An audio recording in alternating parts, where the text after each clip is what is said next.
हमारे घर में बच्चे पैदा होते हैं अगर, और हमारा पड़ोसी हिंदू आकर हमारे बच्चे का गला दबा दे कि तूने बच्चे क्यों पैदा किए, ऐसा देश चाह रहे हैं क्या? सरकारी एक तो टीका ऐसा लाए कि एक महीना पैसा लगाए टीका के दोबारा वो बच्चा उसी दिन खत्म। क्या बात, तू कौन है भैया? ये नया नई सेना कहां से आ गई? भारतीय सेना जब है, भारत के पास पुलिस जब है, भारत के पास कानून जब है, भारत के पास थाना है, अदालत है, कोर्ट है, सब कुछ है, तो ये गिरोह कहां से आ रहे हैं? इस्लाम तेजी से बढ़ रहा। अरे भाई तो आप लाठी लेकर रोकोगे क्या? इस्लाम तेजी से बढ़ रहा तो क्या तलवार लेकर रोकोगे क्या? इस्लाम तेजी से बढ़ रहा अगर लोग अपना रहे हैं, वो कौन हीरोइन परसों अपना ली तो जाकर मार दो गोली। नहीं, देवभूमि में लव जिहाद फैलेंगे। लव जिहाद क्या चीज होता है? लव तो जिहाद है ही। लव क्या है? ये इश्क नहीं आसान, पर इतना समझ लीजिए एक आग का दरिया है और तैर के जाना या डूब के जाना। प्यार कहीं भी किसी से भी हो जाता है। यही गाना सुना था हम भारत में, प्यार किया नहीं जाता, हो जाता है। दिल दिया नहीं जाता, हो राज होगा और मूल्य काटे जाएंगे, गाने तो गा रहे थे। आरोप आप लगा रहे हैं किसी पर के तलवार से फैला, सरासर गलत आरोप है। तलवार से आपने रोका तब रुक पाया जो मुट्ठी भर रुके हैं। अब ये जो पलायन हो रहा है उत्तराखंड से, कहा जा रहा है कि 2% थे, अब जो है लगातार बढ़ते जा रहे हैं, जमीन जिहाद ये लोग कर रहे हैं। ये पहले एक भूमिका बनाते हैं, और भूमिका जब बनाते हैं ना तो उसमें इस तरह की टीम का माइंड कैसे सेट हो और इनके इन कामों को लोग सही कैसे ठहरा दें, उसके लिए ये सब एक लाइन तैयार किया जाता। अरे इनकी जनसंख्या बढ़ रही है। अरे भाई जनसंख्या सबकी बढ़ रही है और बढ़ रही है, ये चिंता सरकार को करनी चाहिए कि देश में कैसे जनसंख्या कंट्रोल किया जाए, देश में कैसे लोगों को पढ़ने लिखने खाने कमाने का इंतजाम करवाया जाए। अब हमारे घर में बच्चे पैदा होते हैं अगर, और हमारा पड़ोसी हिंदू आकर हमारे बच्चे का गला दबा दे कि तूने बच्चे क्यों पैदा किए, ऐसा देश चाह रहे हैं क्या आप? अरे भाई सरकार टीका लगवाती है, बच्चे 1 महीने के हैं ये टीका लगाओ, 2 महीने के हैं ये टीका लगाओ, तो फिर सरकारी एक तो टीका ऐसा लाए कि 1 महीना पे ऐसा लगाए टीका के दोबारा वो बच्चा उसी दिन खत्म ही। क्या बात कर रहे हैं आप? देखिए ये निर्माण का मसला अलग है, कोई अवैध करता है कागज खत्म नहीं होता है ना। अवैध और वैध के बीच धर्म कहां से आ गया, ये सवाल पैदा होता है। अवैध मस्जिद बने, अवैध मंदिर बने, अवैध दरगाह बने, अवैध किसी का घर बने, ये कार्रवाई स्थानीय नगर निकाय का है, स्थानीय जो अथॉरिटी है उसका है। दिल्ली शहर में डीडीए है, मुंबई में जाइए बृहन मुंबई महानगर पालिका है, हर शहर में नगर पालिका, महानगर पालिका, नगर पंचायत, उनको ये अधिकार प्राप्त जब है, जब कानून में सारी व्यवस्था है, तो फिर तू कौन है भैया? ये नई सेना कहां से आ गई? भारतीय सेना जब है, भारत के पास पुलिस जब है, भारत के पास कानून जब है, भारत के पास थाना है, अदालत है, कोर्ट है, सब कुछ है, तो ये गिरोह कहां से आ रहे हैं जो गमछा लगा लगा कर कुछ भी कर ले रहे हैं? कह रहे हैं ये तुम लैंड जिहाद कर रहे हो तो लो ये तुम्हारी जमीन गई, ये तुम लव जिहाद कर रहे हो तो लो तुम्हारी बहन गई, ये तुम फला जिहाद कर रहे हो तो लो तुम्हारा दुकान गया, ये तुम फला कर रहे हो तो लो तुम्हारी मकान गया। ये ऐसे चलेगा क्या देश? देश भारत संविधान से चलता है और संविधान में एक व्यवस्था बनी हुई है, उस व्यवस्था पर चलने दीजिए। आप अगर किसी भी पूर्वाग्रह से ग्रसित हैं, आपको कोई भय सता रहा है, तो उसका तो कोई इलाज नहीं है। आपको लग रहा है इस्लाम तेजी से बढ़ रहा, अरे भाई तो आप लाठी लेकर रोकोगे क्या? इस्लाम तेजी से बढ़ रहा तो क्या तलवार लेकर रोकोगे क्या?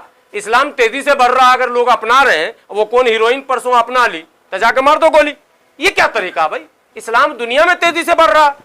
आप अपने संस्कार को अच्छा कीजिए ना। अच्छी चीजों को दुनिया पसंद करती है, अच्छा खाना सबको पसंद है, अच्छे कपड़े सबको पसंद है, अच्छा मकान सबको पसंद है।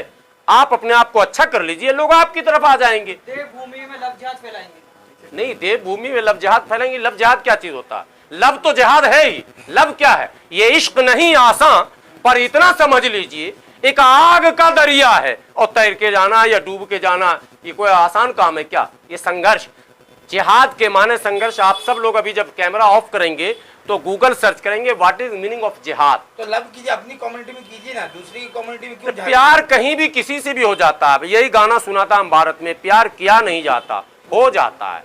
दिल दिया नहीं जाता, हो जाता है। इसको आप इसमें जब जब प्यार पर पहरा हुआ है, प्यार और भी गहरा हुआ है। सुने कि नहीं सुने? लो गाना है, कोई गाना या खाना यही तो चल रहा है। गाना और कव्वाली और ये रामराज होगा और मूल्य काटे जाएंगे, गाने ही तो गा रहे थे लोग। कर क्या रहे थे? ये देखिए, प्यार प्रेम एक ऐसी चीज है जो मानव स्वभाव से जुड़ी हुई चीज है। अब प्यार पर भी पहरा लगा रहे हैं, धर्म पर भी पहरा लगा रहे हैं। मतलब जो आरोप आप लगा रहे हैं किसी पर कि तलवार से फैला, सरासर गलत आरोप है। तलवार से आपने रोका तब रुक पाया जो मुट्ठी भर रुके हैं। अब ये सुनिए मेरी नई बात, अगर आपने तब भी तलवार का इस्तेमाल ना किया होता तो शायद 100% हो गया होता।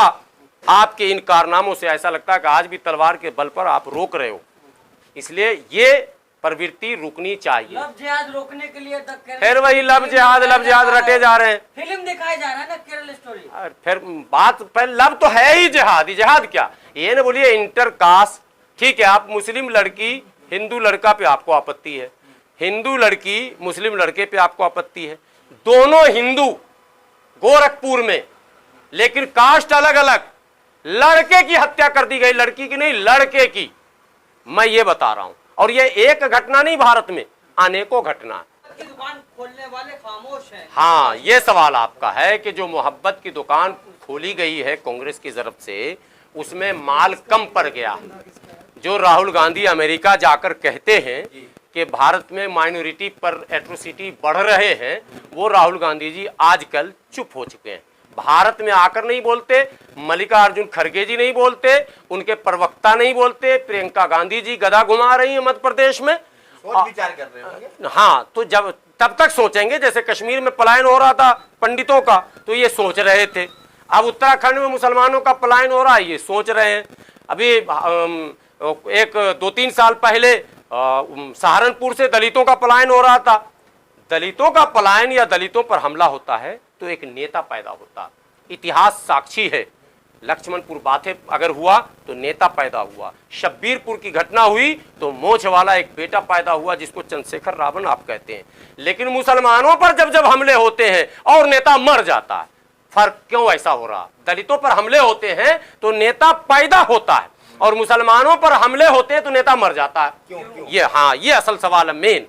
इसलिए कि दलितों को कानूनी सुरक्षा प्रदान किया गया 1989 में, प्रिवेंशन ऑफ एट्रोसिटी एक्ट 1989, अर्थात अत्याचार निवारण कानून 1989। दलितों का मनोबल बढ़ा हुआ है, दलितों का आत्मविश्वास बढ़ा हुआ है कि उनके पास एक सुरक्षा कवच है, एक कानूनी कवच है। लेकिन माइनॉरिटी स्पेशल मुसलमानों के पास कानूनी कवच नहीं है। दलितों के किसी जाति को अगर जाति सूचक गाली आप देंगे तो नॉन अवेलेबल सेक्शन में आप जाएंगे अंदर, और हाई कोर्ट से पहले बाहर नहीं आएंगे। मुसलमानों को कटुआ, मुल्ला, पाकिस्तानी, खालिस्तानी कुछ भी कह के आप चले जाइए, आपका बाल बांका नहीं होगा। बल्कि आज के माहौल में मुसलमानों को जितना गाली दे दो, जितना पीट लो, उतने बड़ा हीरो और नेता बन रहा। बीजेपी नेता था, उसे भी दुकान खाली करनी पड़ी। मुसलमान कांग्रेस नेता जब था, जब कांग्रेस की सरकार में दंगा हुआ करती थी तो वो भी मारा जाता था। ये सोचना पड़ेगा, मुसलमान जो बीजेपी में बड़ी तेजी से जा रहे हैं पसमानदा बोलकर, उनके कान खड़े होने चाहिए कि भाई बगैर मुद्दे के किसी पार्टी का सपोर्ट क्यों कर रहे हो? जब आप इशू नहीं है, बगैर मतलब मांगे, यही गलती हमारे पिछले लीडरों ने किया कि भाई हम कांग्रेस को वोट देंगे, हम फलां को वोट देंगे। नहीं, हमारा कहना जो कानूनी सुरक्षा प्रदान करेगा हम उसके साथ खड़े होंगे। अब अगर मोदी जी ही कर दे तो हम उनके साथ खड़े हो जाएंगे, मगर करे तो ये माने न माने, पूछे न पाछे अब पाछ लगल जाए। एक पूरे बिहार की भाषा है, पूछे न पाछे अब पाछ लगल जाए। ये जब पसमानदा के नाम पे भीड़ की भीड़, मोदी जी के पीछे भीड़ की भीड़, वो दिखा रहा है। आजम खान जैसे नेता को बर्बाद कर दिया इस पसमानदा मूवमेंट ने, और रामपुर से जो है सपा का सफाया हो गया। आजमगढ़ से तो अखिलेश यादव बेचारे चुनाव हार गए इस चक्कर में। ये पसमानदा मूवमेंट, इन पसमानदा लीडरों से भी मैं कहना चाहता हूं, बगैर इशू के अगर किसी पार्टी के साथ जाओगे तो अंजाम वही होगा जो कांग्रेस में मुसलमानों के जाने के बाद हुआ था। इसलिए चाहे जिस दल का हम सपोर्ट करें, हमारा एक इशू और मुद्दा होना चाहिए, और मुद्दा यही है पहले नंबर पर सुरक्षा, वो भी कानूनी, दूसरे नंबर पर रोजी रोटी, पढ़ाई लिखाई, दवाई कमाई। इसलिए कि हमने 70 वर्षों तक सुरक्षा के नाम पर वोट दिया, लेकिन धोखा हुआ, कानूनी सुरक्षा हमको नहीं दिया गया। पहले क्या तैयारी शुरू हो चुकी है मुसलमानों के मारने की? तो तैयारी तो आज क्या लगातार चल रहा 75 सालों से। कभी अभी तो चुनाव है, अभी 24 में यही माहौल बनाया जाएगा। जो वोट बेच रहे हैं वही लोग मार भी तो खा रहे हैं। इसीलिए कौम के लोगों को भी कहूंगा, छुटभैया नेताओं के चक्कर में न पड़िए, इशू पर वोट दीजिए, किसी के ऐलान पर वोट मत दीजिए, फरमान पर वोट मत दीजिए, फतवे पर वोट मत दीजिए, मुद्दे पर वोट दीजिए। और मुद्दा है पहला नंबर कानूनी सुरक्षा, उसके बाद है रोजी रोटी, पढ़ाई लिखाई, दवाई, कमाई, पानी, बिजली, सड़क। पहले नंबर कानूनी सुरक्षा, ताकि हम आजादी के साथ बेखौफ होकर आत्मनिर्भर, जो बोलते हैं ना मोदी जी, हम आत्मनिर्भर हैं। मगर परेशानी यह है कि जब ये दंगाई आते हैं, उपद्रवी आते हैं, तो हमें फिर हैंड टू माउथ करके चले जाते हैं, क्योंकि हम ठेला, रेड़ी, पटरी, सब्जी, फल, मछली, मुर्गा सब बेचकर कमाने के लिए तैयार हैं, बच्चों को पढ़ाने के लिए तैयार हैं। हम मदरसे में पढ़ा लेते हैं, बगैर सरकार के पैसे के पढ़ा लेते हैं, मगर फिर भी हमको अगर जब मारपीट आप करेंगे, जब कर्फ्यू लगाएंगे, दंगा फसाद करेंगे, तो ये सब चीज मुश्किल हो जाता है। औरंगजेब की औलादें फिर फन उठा रही हैं। औरंगजेब की औलाद तो फन उठा ही रहा शुरू से। औरंगजेब की औलाद कौन है ये भी तो तय कीजिए। औरंगजेब की औलाद शुरू से फन उठा रहा है भैया, उसके अंदर खून है ना, वो उनकी रिश्तेदारियां थी। उत्तर प्रदेश के मुख्यमंत्री कौन है? औरंगजेब से उनका रिश्ता होगा कि हमारा होगा? अरे भाई, जोधा बाई कौन थी, मान सिंह कौन थे? एक दो मामला है, दर्जनों शादियां हैं। नहीं, मुसलमान है ही नहीं। बताइए कोई मुसलमान अगर मुगल में मिल जाए, कोई भी शेख सैयद, पठान, मुगल, कुछ भी जो आप कहते हैं, मूल निवासी भारतीय, अंसारी, मंसूरी, रायन, अलालकोर, चमेला, जोजा, नट, बक्को, डफाली, मिरासी, मुर्शिकार, तेली, नाई, धोबी, कच्छी, ये तमाम जो बिरादरियां हैं, एक रिश्तेदारी बताओ ना मुगल में किसी की शादी है तो, तब ना हम मानेंगे। और उनकी है, और उन्होंने सपोर्ट किया, उन्होंने रोका, उन्होंने लाया, तो वो हुई औलाद कि हम हुई औलाद? खून उनका और औलाद हम हो गए। तो क्या गोडसे बना औरंगजेब हुआ क्या? नहीं भाई, गोडसे भी उन्हीं के, औरंगजेब भी उन्हीं के, हमारा कहां से रिश्ता हो गया? मुगल को पाला पोसा उसने। हल्दी घाटी की लड़ाई किसे हुई थी? हल्दी घाटी की लड़ाई लोग कहते हैं अकबर और महाराणा प्रताप। ना, अकबर कहां गया था? अकबर हल्दी घाटी कभी गया नहीं।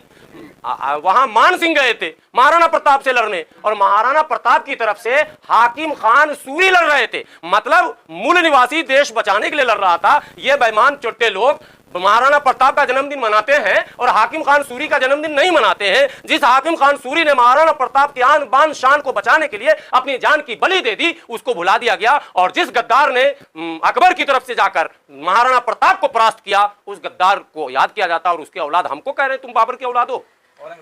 औरंगजेब, बाबर, मुगल, अकबर जो भी है सब वही है। हमारा बाबर से लेके बहादुर शाह जफर तक कोई कनेक्शन नहीं है। बागेश्वर किसकी औलाद है? सब उसी के हैं। अब विदेशी भी यही लोग हैं, ना हम विदेशी हैं ना हम मुगली हैं। बाबा बस बागेश्वर औरंगजेब की औलाद है। लीजिए, रिश्ता या तो ब्राह्मण का या राजपूत का, और किसी का भी दिख ही नहीं रहा। और विदेशी भी यही लोग हैं, हमारे देश में उपद्रव फैला रहे हैं। ये मैं नहीं कह रहा हूँ, पंडित नेहरू जी ने अपनी किताब में लिखी है, डिस्कवरी ऑफ इंडिया में, कि आर्यंस विदेश से आए 5,500 साल पहले। बाल गंगाधर तिलक ने अपनी किताब में लिखी, आर्यन 5,500 साल पहले आए। और क्या कहते हैं, राहुल सांकर ताइन ने अपनी किताब में लिखा, पढ़िए, वोल्गा से गंगा तक किताब का नाम है, पढ़ लीजिए। The Arctic home in the Vedas किताब का नाम है, पढ़ लीजिए। तो विदेशी भी वही उल्टा चोर कोतवाल को डांटे, वो विदेशी हमको कह रहा तुम विदेशी। लो भाई, वो बाबर से रिश्ता उसका कह रहा तुम रिश्तेदार।